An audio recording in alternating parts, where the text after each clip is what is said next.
Hi, I'm Brian Noble, CEO of Family Policy Institute of Washington. And I'm Brad Payne, president of FPIW Action. A couple of disclaimers before we get started. This video should not be construed as an endorsement of the candidate, nor the candidate's endorsement of FPIW, nor FPIW Action. It's simply a meet the candidate, a public service to get to know each other. Also, this will be recorded and placed on several different platforms. Brad? All right. Well, good morning. Thank you for joining us. We appreciate you being here. First question is kind of three parts, very simple. One, just state your name and the position you're running for, and then tell us a little bit about yourself and your family. Okay. Well, my name is Pamela Randolph, and I'm running for Legislative District 41 State Representative for Position 2. And a little bit about myself and my family is I've been in public service for 40 years, 35 years protecting the waters of the Puget Sound. My career experience has been in wastewater treatment, collections, and regulatory compliance. I've created long-term sustainability plans, done a lot of energy savings work that met aggressive environmental goals. I've developed and managed operations and maintenance budgets, and I have managed capital projects to $26 million. My perseverance, creative problem-solving techniques, and integrity have served me well in this non-traditional field for women. As a single mother, I raised a family in Washington State when life was affordable, my community was safe, and schools prioritized learning. Now we're seeing so many of our families struggling to survive. And these are the consequences of failed policies. Our current legislators seem more focused on raising taxes and social engineering than measuring results.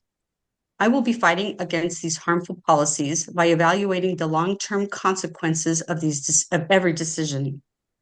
I will seek ways to measure results and of the programs and policies, and I will support what works and defend what does not. I will support strategies that have proven success. By prioritizing public safety, education, and affordability in families, we can find efficiencies and put money back into the pockets we can find efficiencies and help those who are struggling with homelessness, mental health, and addiction without raising taxes. One of the things about my family is I have two sons. I have one of them struggled with homelessness and addiction for over 12 years. And this is something I would not wish that on anyone. This was the worst time of my life, and we need to do something different about this. We do need to have safe communities, and we have a commitment to ensure that our children can compete in the world. And we need to put dollars back into the pockets of seniors. We cannot leave those most vulnerable behind.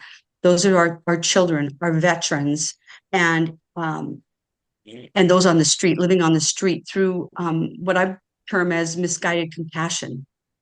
We must find a way to support those who are homeless and suffer from mental illness until they can stand on their own. And this is what I saw in the people on the street. They're not supported. They're minimal support. And this is what we need to do differently. Those who do not want help should be held accountable to the consequences of their choices. And I'm just hoping that people will take a look at my website and learn about my background and why I'm passionate about these issues. Thank you for sharing that and being so open about your family.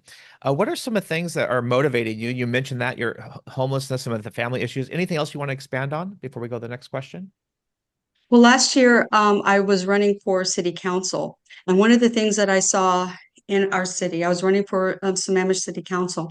One of the challenges that I saw was that the problems that our city was facing were basically from being based out of Olympia. With things like the Growth Management Act, the forcing of affordable housing, which is not affordable, and that many of the taxpayers are subsidizing. These are the things that got me thinking, if I really want to make a change in our state, I need to go to Olympia I've also am paying for private school for my kids because of the failed public schools. Okay. For my grandkids, excuse me. No, I hear you. How many grandkids do you have? I have two. Yay. I just had my third Yeah. one, well, I didn't have him. My daughter-in-law had him 3 days ago. So I'm up to three. So Brad? Oh, it's fun. They're Yeah, just so fun.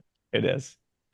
All right, next question is legislatively speaking, if you could name one or two issues of concern from a legislative standpoint, and then what do you hope to accomplish during your time in office? Well, there are many concerns I have about the current legislation. One of the main things that I see as a challenge is that the will of the people are not being listened to.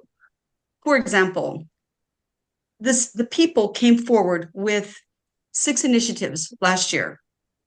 Now there's a 7th. Our state representatives did not even listen to them on the floor. They did not take a vote. And out of the different positions or the different things that were heard, there were 3 of them heard. One was parental rights, one was police pursuit, and one was the state taxes.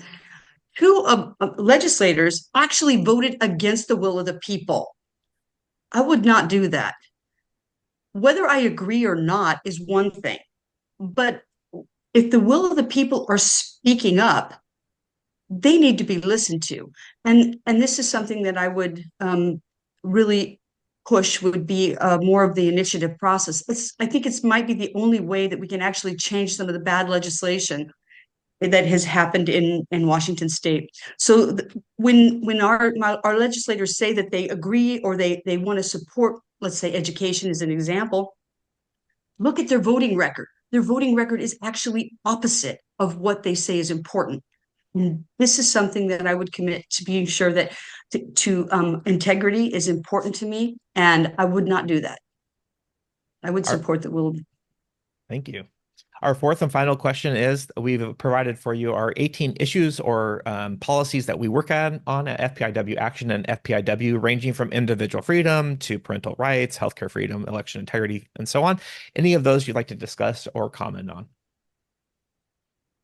Well, certainly the one that I suppose tugs at my heart the most is the one on homelessness and drug addiction, only because I've seen what happens to people that are on the street. It's not one of the areas that I'm specifically focused on. However, some of the things that are happening in our state with this permanent supportive housing just infuriates me.